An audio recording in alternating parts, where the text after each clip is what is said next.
وبركاته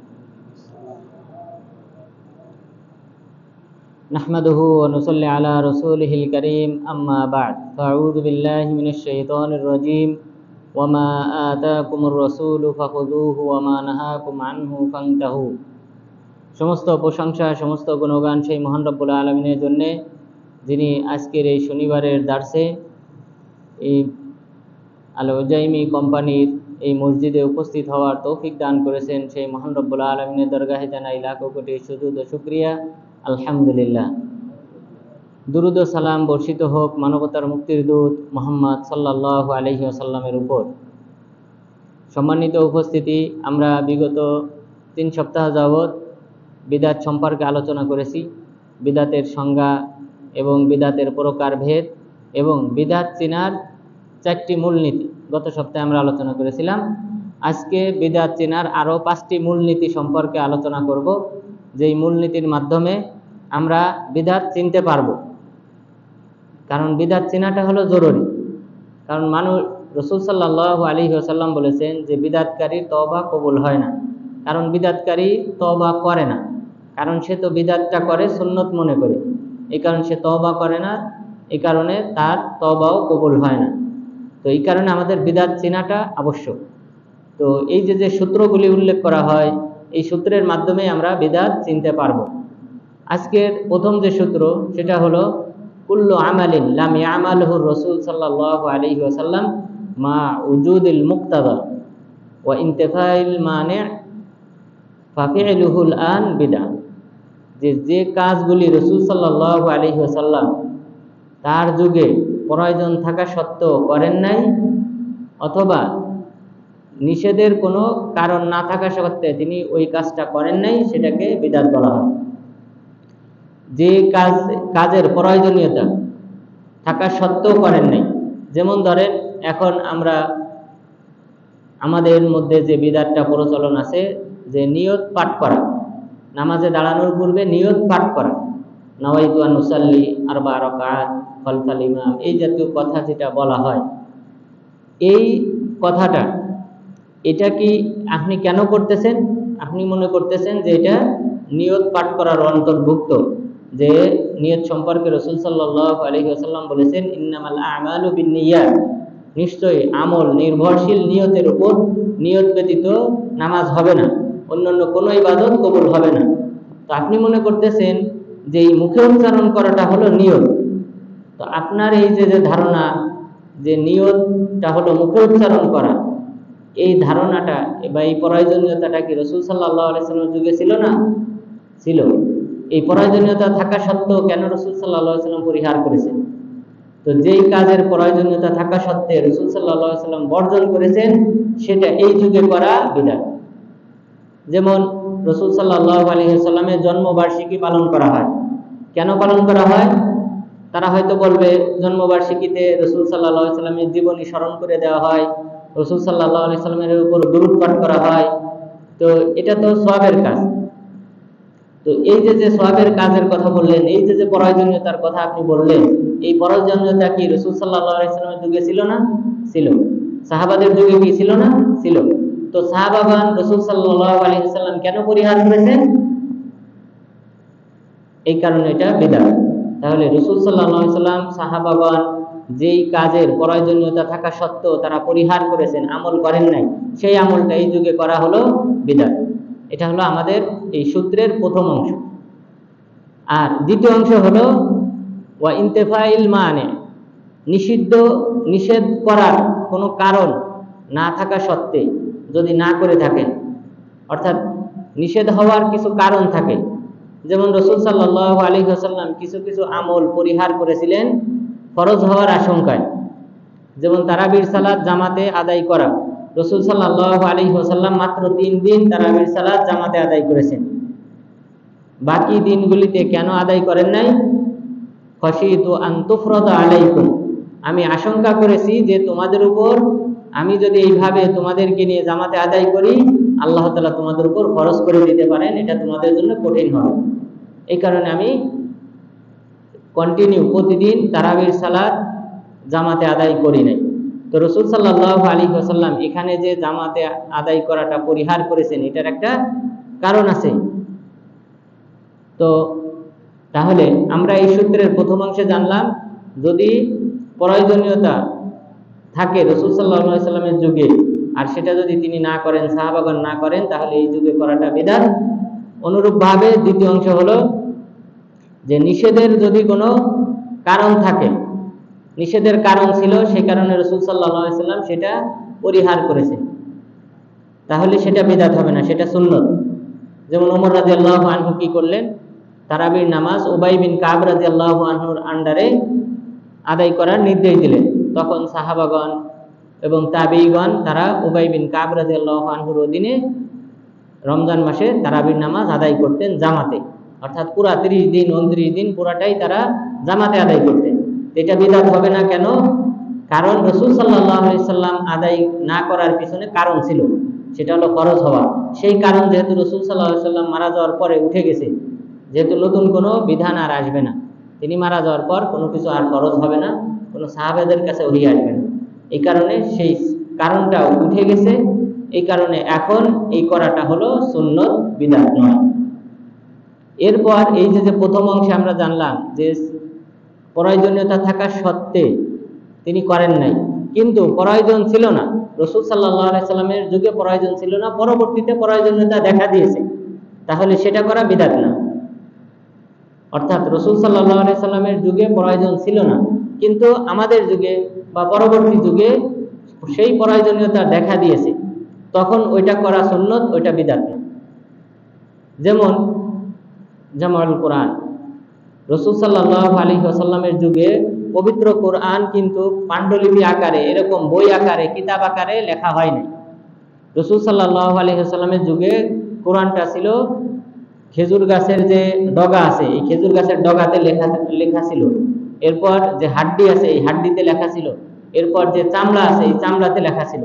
এইভাবে বিভিন্ন জায়গায় এই কোরআনের আয়াতগুলি বিভিন্ন জিনিসে লিপিবদ্ধ করা ছিল, কিন্তু একটা কিতাব আকারে লেখা হয় নাই। এই কিতাব আকারে লেখা হয়েছে আবু বকর রাদিয়াল্লাহু আনহুর যুগে, যখন ইয়ামামার যুদ্ধ হয়। এই ইয়ামামার যুদ্ধে 70 জন সাহাবী শহীদ হয়। মুসাইলামাতুল কাযযাবের বিরুদ্ধে যে যুদ্ধ হয়, সেই যুদ্ধে 70 জন সাহাবী শহীদ হন। তখন ওমর রাদিয়াল্লাহু আনহু এসে বললেন যে এইভাবে এটা তো মাত্র একটা যুদ্ধের ময়দান, এরপরে তো সাহাবাগণ যুদ্ধ শুরু করেছেন রোমবাসীর সাথে, তারপর পারস্যবাসীর সাথে যুদ্ধ শুরু করেছেন আবু বকর রাদিয়াল্লাহু আনহু। তো একটা যুদ্ধে 70 জন যদি কোরআনের হাফেজ মারা যায়, অন্যান্য যুদ্ধেও তো এইভাবে কোরআনের হাফেজরা শহীদ হবে, তাহলে কোরআনটা হারিয়ে যাওয়ার একটা আশঙ্কা ছিল। এই কারণে আবু বকর রাদিয়াল্লাহু আনহুর কাছে ওমর রাদিয়াল্লাহু আনহু এসে বললেন, আপনি কোরআন জমা করেন, একটা কিতাব আকারে জমা করেন, তা না হলে এইভাবে হাফেজরা মারা গেলে, কারণ সবার মুখস্থ ছিল আয়াতগুলি, তো এইভাবে এক সময় কোরআন হারিয়ে যাওয়ার সম্ভাবনা আছে। তখন আবু বকর রাদিয়াল্লাহু আনহু বললেন, আমি কিভাবে সেই কাজ করব যে কাজ রাসূল সাল্লাল্লাহু আলাইহি সাল্লাম করেন। তখন ওমর রাদিয়াল্লাহু আনহু বোঝানোর চেষ্টা করলেন যে এটা ভালো কাজ। এরপরে আবু বকর রাদিয়াল্লাহু আনহুর অন্তরকে আল্লাহ তাআলা প্রশস্ত করে দিলেন, তখন তিনি কোরআন জমা করলেন। যায়েদ বিন সাবিত রাদিয়াল্লাহু আনহুকে নির্দেশ দিলেন, তখন তার বয়স ছিল 22 বছর। তাকে বললেন যে তুমি যুবক মানুষ এবং তুমি বিজ্ঞ মানুষ, এবং রাসূল সাল্লাল্লাহু আলাইহি সাল্লামের যুগে তুমি এই কোরআন লিপিবদ্ধ করেছিলে, সুতরাং তোমাকে দায়িত্ব দেওয়া হলো তুমি কোরআন জমা করো। তখন তিনি কোরআন এই যে বিভিন্ন গাছে, খেজুর গাছের ডগা, এরপর চামড়া, এগুলি থেকে এবং হাড্ডি থেকে এগুলি জমা করলেন। এরপরে সাহাবাদের মধ্যে যাদের মুখস্থ ছিল তাদের 2 জনের সাক্ষী নিয়ে, যে আমি রাসূল সাল্লাল্লাহু আলাইহি সাল্লামকে এইভাবে পাঠ করতে শুনেছি, তাদের 2 জনের সাক্ষী নিয়ে তারপর তিনি আয়াত লিপিবদ্ধ করেছেন, কোরআনটা কিতাব আকারে লিপিবদ্ধ করেছেন। এই যে কাজটা, এটা বিদআত নয়, কেননা রাসূল সাল্লাল্লাহু আলাইহি ওয়াসাল্লামের যুগে এই কারণ দেখা যায় নাই যে কোরআন সাহাবাগণ তাদের উপস্থিতি ছিল, কোরআনের হাফেজদের উপস্থিতি ছিল, প্রচুর কোরআনের হাফেজ ছিল এবং তারাও কেউ শহীদ হয় নাই। তো এই কারণে এই কারণটা দেখা দেয় নাই, কিন্তু পরবর্তীতে যেহেতু কারণটা দেখা দিয়েছে, সুতরাং এটা করা বিদআত নয়। এরপর ধরেন এই সূত্র অনুযায়ী যদি আমরা উদাহরণ দিই, যে রাসূল সাল্লাল্লাহু এখন যদি কেউ 2 ঈদের নামাজে আজান দেয়, অথবা বৃষ্টি কামনার সময় যে নামাজ আদায় করি আমরা, সেখানে যদি কেউ আজান দেয়, অথবা আমরা যে জানাজা সালাত আদায় করি, এখানে যদি কেউ আজান দেয় যে লোকদের জড়ো করবো, আজান শুনে মানুষ আসবে, এটা ভালো কাজ, এরকম যদি করে তাহলে আমরা বলবো কি এটা বিদআত। কেন বিদআত? কারণ আপনি যে বলতেছেন যে এটা ভালো কাজ, তো এই ভালো কাজ এটা কি রাসূল সাল্লাল্লাহু আলাইহি সাল্লামের যুগে ভালো কাজ ছিল না? রাসূল সাল্লাল্লাহু আলাইহি সাল্লামের যুগেও এই আজান দেওয়াটা মানুষদেরকে এই দুই ঈদের নামাজে এবং বৃষ্টির নামাজে, জানাজার নামাজে ডাকা, আহ্বান করা, জমা করা, এটা তখনও ভালো কাজ ছিল। তো আমরা কেন এটা করব না? কারণ সেই সময়ও যেহেতু এই প্রয়োজনীয়তা ছিল, প্রয়োজনীয়তা থাকা সত্ত্বেও তারা যেহেতু বর্জন করেছেন, সুতরাং আমরা এখনো এটা বর্জন করব। এই যুগে কেউ যদি এই সকল ক্ষেত্রে আজান দেয় তাহলে আমরা বলবো এটা বিদআত, যেহেতু এই ভালো কাজের দাবি বা চাহিদা এটা সেই যুগেও ছিল, থাকা সত্ত্বেও তারা বর্জন করেছেন, এই কারণে এটা এখন করলে সেটা বিদআতের অন্তর্ভুক্ত হবে। এরপর রাসূল সাল্লাল্লাহু আলাইহি ওয়াসাল্লাম যেই কাজগুলি আশঙ্কার কারণে বাদ দিয়েছিলেন তার মধ্যে একটি হলো কাবা ঘর নির্মাণ করা। কাবা ঘর রাসূল সাল্লাল্লাহু আলাইহি ওয়াসাল্লাম আয়েশা রাদিয়াল্লাহু আনহাকে বলেছিলেন, আমি আশা করি যে কাবা ঘরটা ভেঙে যদি লাউলা আন্না কওমাকা হাদিসু আহদিন বিকুফর, তোমার কওমের লোকজন যারা এই যে ইসলাম গ্রহণ করেছে মক্কা বিজয়ের পরে, এরা যদিও নতুন ইসলাম গ্রহণকারী না হতো তাহলে আমি বাইতুল্লাহ ভেঙে ফেলতাম। বাইতুল্লাহ ভেঙে ফেলে তারপর বাইতুল্লাহ দুইটা গেট করতাম, একটা পূর্ব দিকে একটা পশ্চিম দিকে। এক গেট দিয়ে মানুষ প্রবেশ করবে, আরেক গেট দিয়ে মানুষ বের হবে। আমি সেই সিস্টেম চালু করতাম, এবং সেই সাথে যদি আমার সম্পদ থাকতো তাহলে আমি এই যে হিজির যে অংশটা আপনারা দেখেছেন ছোট ঘেরাও দেওয়া, এটা হিজিরের অন্তর্ভুক্ত। মক্কার কুরাইশদের হালাল ইনকাম থেকে তারা পুরা বাইতুল্লাহ ইব্রাহিম আলাইহিস সালামের সময় যেভাবে ছিল সেভাবে করতে সক্ষম হয় নাই, এই অংশটা তারা বাদ দিয়েছিল। রাসূল সাল্লাল্লাহু আলাইহি ওয়াসাল্লাম বললেন, আমার অর্থ সম্পদ থাকলে এটাকেও বাইতুল্লাহর অন্তর্ভুক্ত করতাম। তো তিনি কেন করেন নাই সেই সময়? আশঙ্কা ছিল যে তারা মাত্র নতুন ইসলাম গ্রহণ করেছে, তাদের অন্তরে কষ্ট পাবে যে এই বাইতুল্লাহ তো আমরা নিজ হাতেই তৈরি করেছিলাম, এখন রাসূল সাল্লাল্লাহু আলাইহি ওয়াসাল্লাম মক্কা বিজয় করে এখনই ভেঙে দিলেন, তো তারা যেন অন্তরে কষ্টটা না পায়, এই কারণে তিনি ভাঙেন নাই। এবং আরেকটা সমস্যার কথা বললেন, উভয় রাওয়ায়াত সহিহ মুসলিমের, যে আর্থিক সমস্যা। তো পরবর্তীতে কি হলো, আব্দুল্লাহ ইবনে জুবাইর রাদিয়াল্লাহু আনহুর সময়, অর্থাৎ ইয়াজিদ বিন মুয়াবিয়া যখন শাসক ছিল, তখন সে সৈন্যবাহিনী পাঠিয়েছিল মক্কায় আব্দুল্লাহ ইবনে জুবাইর রাদিয়াল্লাহু আনহুর বিরুদ্ধে। তখন মক্কায় আগুন লাগে। মক্কায় আগুন লাগার পর এই বাইতুল্লাহ হজের মৌসুম ছিল, তখন আব্দুল্লাহ ইবনে জুবাইর রাদিয়াল্লাহু আনহু বললেন হজ শেষ হোক তারপরে বাইতুল্লাহর কাজে হাত দেব। পরবর্তীতে তিনি কি করলেন, পরামর্শ করলেন কি করা যায়। তখন আব্দুল্লাহ ইবনে আব্বাস রাদিয়াল্লাহু আনহু পরামর্শ দিলেন যে যেভাবে ছিল রাসূল সাল্লাল্লাহু আলাইহি সাল্লামের যুগে সেইভাবে আপনি বাইতুল্লাহ নির্মাণ করেন। কিন্তু আব্দুল্লাহ ইবনে জুবাইর রাদিয়াল্লাহু আনহু বললেন না, রাসূল সাল্লাল্লাহু আলাইহি সাল্লাম যেহেতু এই আশঙ্কার কথা বলেছিলেন আয়েশা রাদিয়াল্লাহু আনহাকে, সুতরাং আমি সেভাবেই বাইতুল্লাহ নির্মাণ করব। তখন তিনি দুইটা গেট, পূর্ব দিক থেকে একটা গেট, পশ্চিমে একটা গেট, যেন মানুষ ঢুকতে পারে, বের হইতে পারে, এবং আর হিজির যে অঞ্চল আছে এটাকে পুরাটাকে বাইতুল্লাহর অন্তর্ভুক্ত করলেন। কিন্তু আব্দুল্লাহ ইবনে জুবাইর রাদিয়াল্লাহু আনহু ৭২ হিজরিতে যখন মারা যান, অর্থাৎ হাজ্জাজ বিন ইউসুফ সে সৈন্যবাহিনী পাঠিয়ে তাকে যখন হত্যা করেন, তারপর পুনরায় আবার হাজ্জাজ বিন ইউসুফ আগে যেভাবে ছিল জাহিলি যুগে সেইভাবে বাইতুল্লাহ নির্মাণ করে, এবং সেই অবস্থায় এখনো আছে। তো এখানে আব্দুল্লাহ ইবনে জুবাইর রাদিয়াল্লাহু আনহু যে কাজটা করলেন এটা বিদআত হবে না। কেন? কারণ রাসূল সাল্লাল্লাহু আলাইহি সাল্লাম যে বর্জন করেছিলেন ওই সময়, সেখানে কিছু কারণ ছিল, সেই কারণ যেহেতু ওনার যুগে ছিল না, এই কারণে ওনার এই কাজটা বিদআতের অন্তর্ভুক্ত না। তাহলে এই সূত্রটা একটা মহাসূত্র বিদআত চিনার, যে রাসূল সাল্লাল্লাহু আলাইহি সাল্লামের যুগে যেই কাজের প্রয়োজনীয়তা থাকা সত্ত্বেও তিনি করেন নাই, অথবা নিষেধের কোনো কারণ না থাকা সত্ত্বে তিনি করেন নাই, সেই কাজটা হলো বিদআত। তাহলে এই সূত্র আমাদেরকে খেয়াল রাখতে হবে।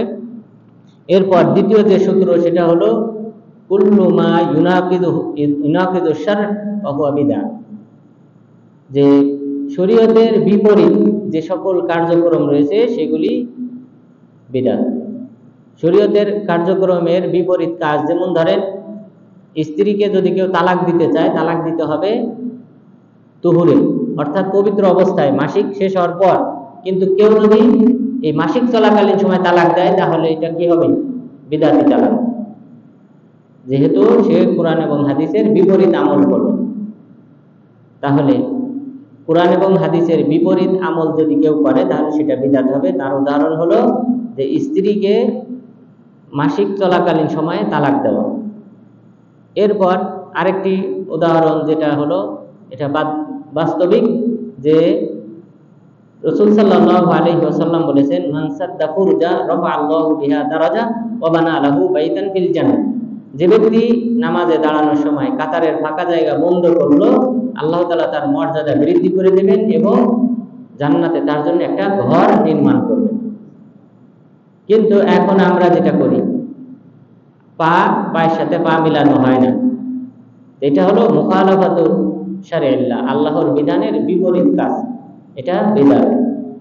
আনাস বিন মালিক রাদিয়াল্লাহু আনহু তিনি তার সেই সময় বলেছিলেন, কাআন্নাহু হুমরুন শামুস, যে আমরা রাসূল সাল্লাল্লাহু আলাইহি সাল্লামের যুগে পায়ের সাথে পা মিলিয়ে কাতা সোজা করতাম, কিন্তু এখন যদি আপনি পা মিলাতে যান, তখন দেখবেন কাআন্নাহু হুমরুন শামুস, যে অবাধ্য গাধার মতো আচরণ করে, অর্থাৎ পা সরিয়ে নেয়। তো আনাস বিন মালিক রাদিয়াল্লাহু আনহুর যুগ থেকেই শুরু হয়ে গেছে যে মানুষ এই সুন্নত যেভাবে পালন করা দরকার সেভাবে পালন না করে ইহা থেকে দূরে সরতে শুরু করেছে। আর এখনকার পরিস্থিতি তো আরো খারাপ। এখন সুন্নতের কথা অনেক জায়গায় বলাও যায় না। তো আমাদেরকে এই কারণে সুন্নত চিনতে হবে, সুন্নতকে আঁকড়ে ধরতে হবে, বিদআত চিনতে হবে, বিদআতকে বর্জন করতে হবে। এই কারণে এই সূত্রগুলি উল্লেখ করা। এরপর 3 নাম্বার যে সূত্র রয়েছে, 3 নাম্বার সূত্র হলো আত-তাআব্বুদ বিল আকলি দুনান নাকলি বিদআত, যে বিবেক খাটিয়ে কোনো আমল যদি কেউ করে তাহলে সেটা বিদআত হবে। কারণ আমাদেরকে আকল খাটানো যাবে না ইবাদতের ক্ষেত্রে। ইবাদতের ক্ষেত্রে নিয়ম হলো যে ইনকিয়াদ, আনুগত্য করতে হবে। আল্লাহ এবং আল্লাহ রাসূল যা বলেছেন ইবাদত করতে, যেভাবে করতে বলেছেন সেইভাবে, সেই আনুগত্য করে আমাদেরকে ওই ইবাদতটা করতে হবে। যদি কেউ নিজের বিবেক খাটিয়ে কোনো আমল করে, তাহলে সেটা বিদআত হবে। কেননা মহান রব্বুল আলামিন বলেছেন, ওমা আতাকুমুর রাসূলু ফাখুযুহু ওমা নাহাকুম আনহু ফান্তাহু। রাসূল সাল্লাল্লাহু আলাইহি ওয়াসাল্লাম তোমাদের কাছে যা নিয়ে এসেছেন তা তোমরা আঁকড়ে ধরো, তিনি যা বর্জন করতে বলেছেন, নিষেধ করেছেন, সেগুলি থেকে তোমরা বিরত থাকো। তাহলে রাসূল সাল্লাল্লাহু আলাইহি ওয়াসাল্লামের আনুগত্য করতে হবে ইবাদতের ক্ষেত্রে।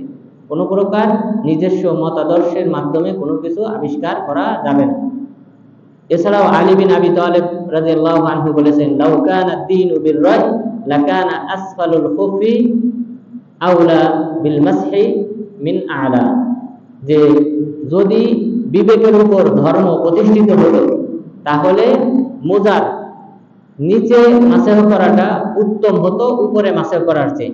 অর্থাৎ আমরা মোজার উপরে মাসহ করি, মোজার উপরে এইভাবে শুধুমাত্র একবার টান দিতে, হাত ভিজানোর পরে এভাবে মোজার উপরে টান দিতে হয়।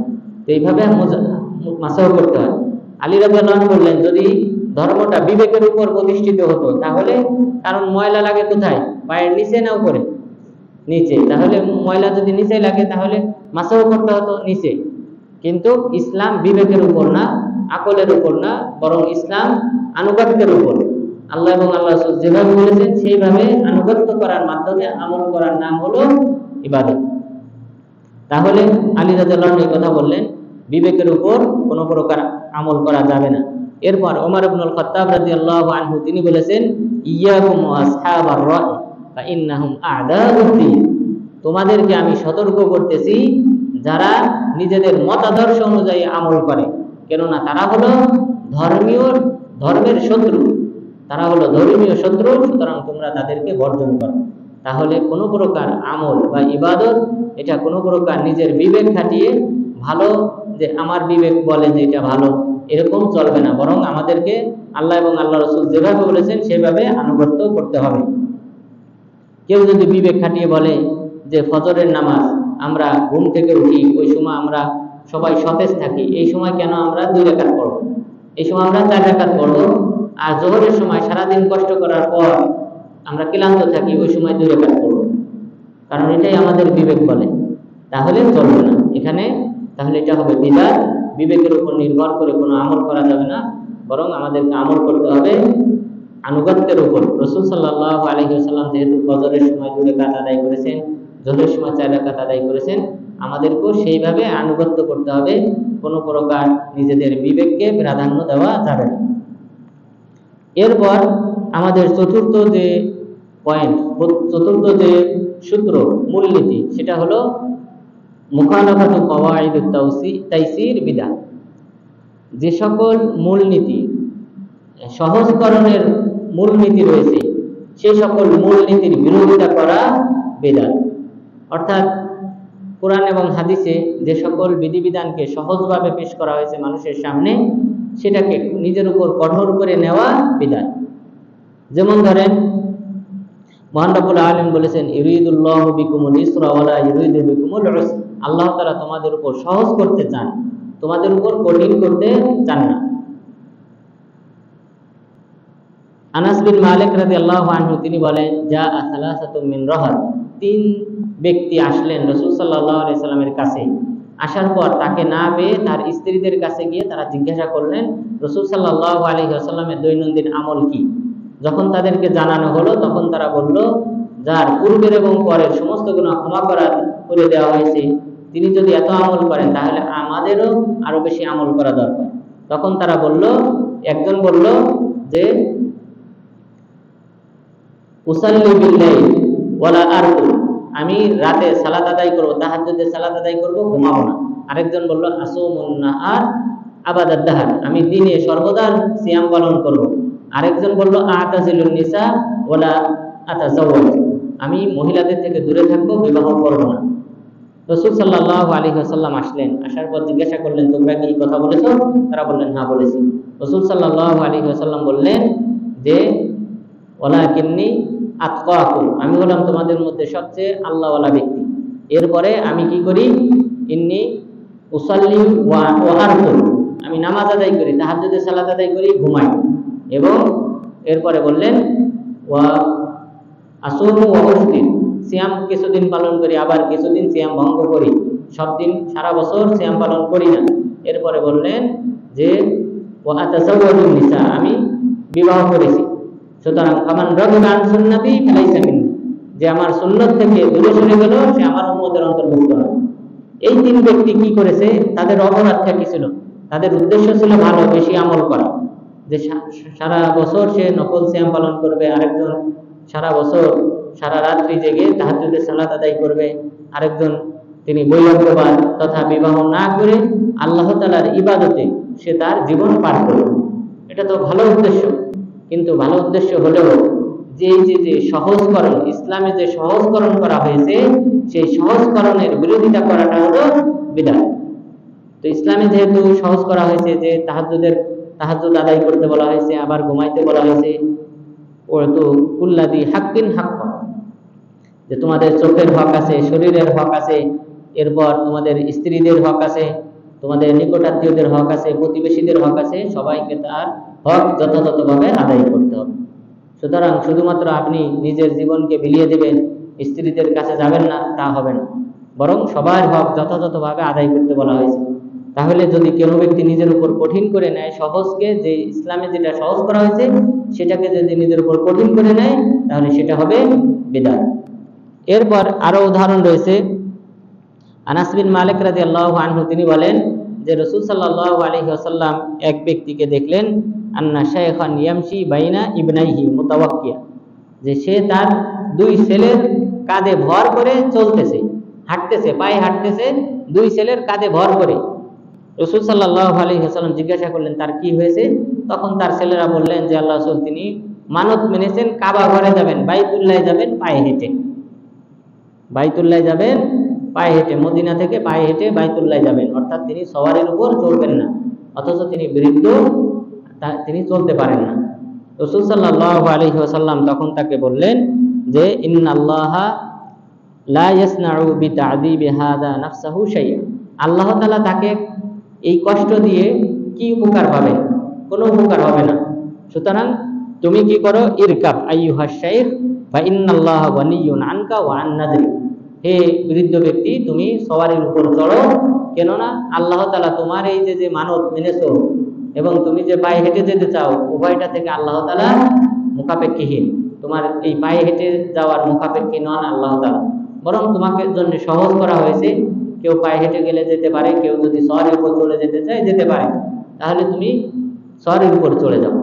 তাহলে এই যে নিজের উপর কঠিন করে নেওয়া, এটা রাসূল সাল্লাল্লাহু আলাইহি ওয়াসাল্লাম নিষেধ করলেন।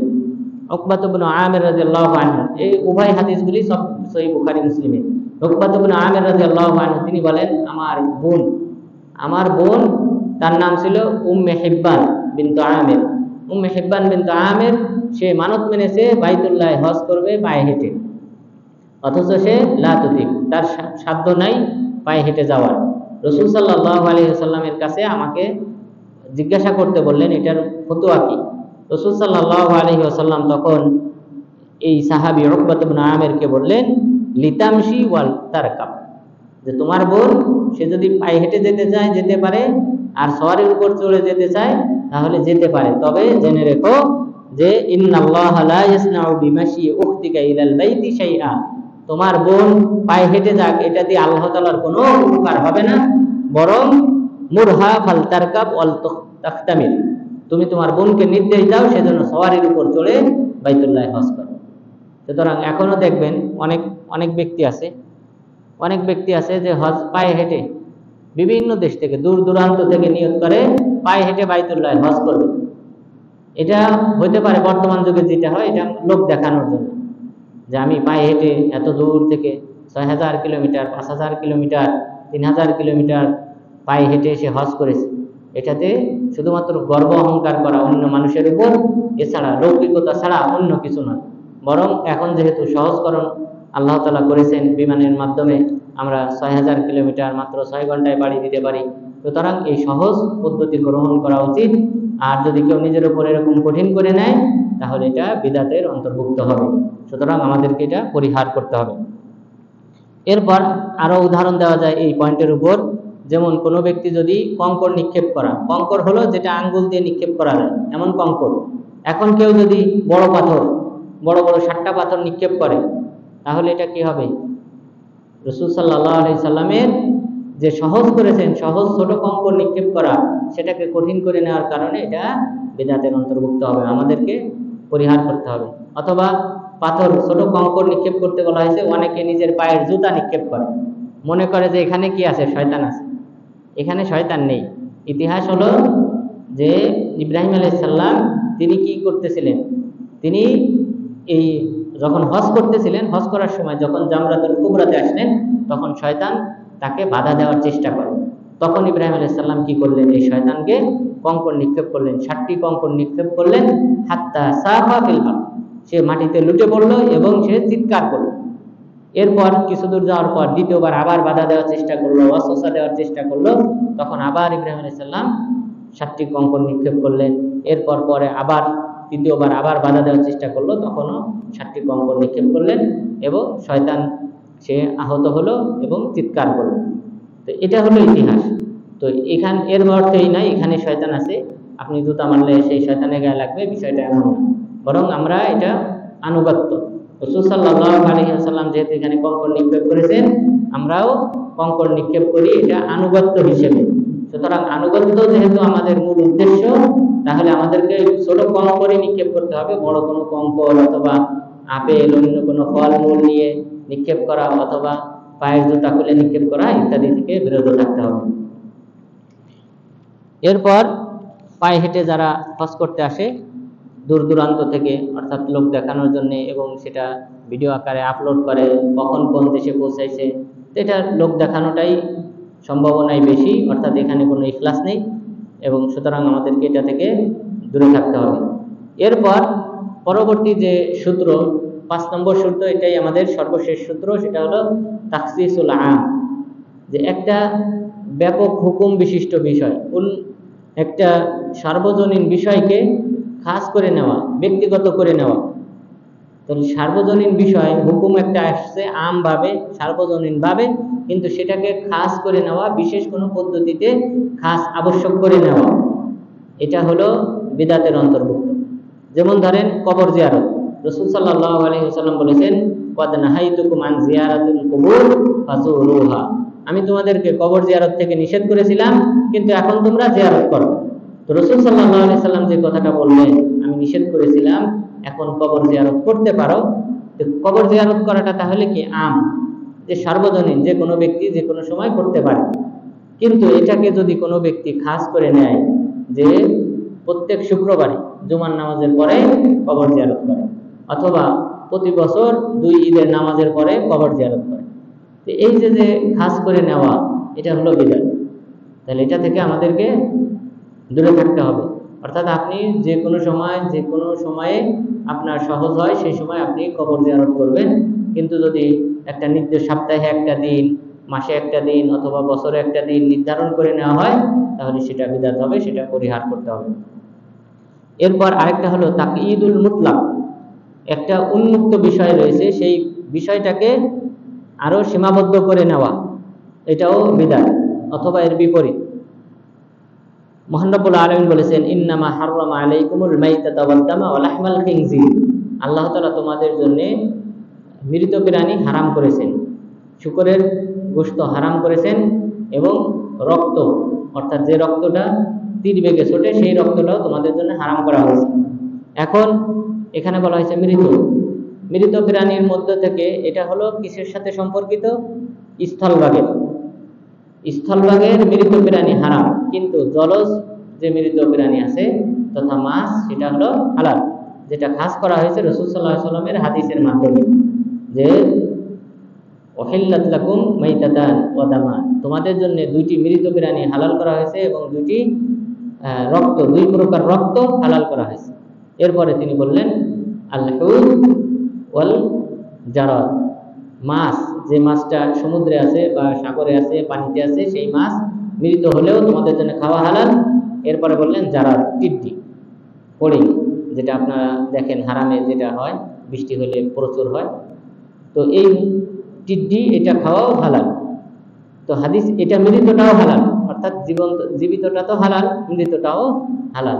তাহলে আয়াতে যে আল্লাহ তাআলা বললেন মৃত প্রাণী খাওয়া হারাম, এখান থেকে 2টি জিনিসকে খাস করা হয়েছে। এটা আম আয়াত, ব্যাপক অর্থ বহন করে, অর্থাৎ বোঝা যায় যে কোনো মৃত প্রাণী হারাম।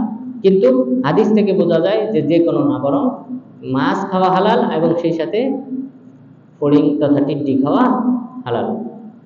তো এখন কেউ যদি মনে করে এখানে এই আয়াতের ক্ষেত্রে যে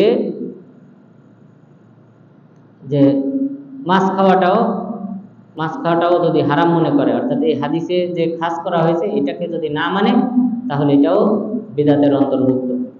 এরপরে রক্তর ক্ষেত্রেও রক্ত খাওয়া হারাম। কোন রক্ত? যেটা তীর বেগে ছোটে, এটা খাওয়া হারাম। কিন্তু এই রক্ত জাতীয় 2টা বিষয় আবার হালাল করা হয়েছে। একটা হলো আল কাবিদু ওয়া তিহাল, কলিজা, এবং তিহাল, পিলিহা, কলিজা এবং পিলিহা, এই 2টি খাওয়াও হালাল করা হয়েছে। তাহলে এই 2টিও রক্ত দ্বারা গঠিত, কিন্তু তবুও আমাদের জন্য হালাল করা হয়েছে।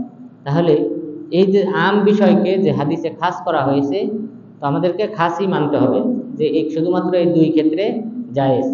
এখন কেউ যদি স্থলভাগ এবং জলজ ভাগ সব জায়গার প্রাণী হারাম মনে করে, তাহলে এটা বিদআত। এরপর দ্বিতীয় যে সূত্রের অংশ, যে তাকয়ীদুল মুতলাক, যে একটা বিষয় উন্মুক্ত আছে, নির্ধারণ করা হয় নাই, সেটাকে কোনো ব্যক্তি যদি উন্মুক্ত মনে না করে খাস করে নেয়, তাহলে সেটা বিদআত হবে।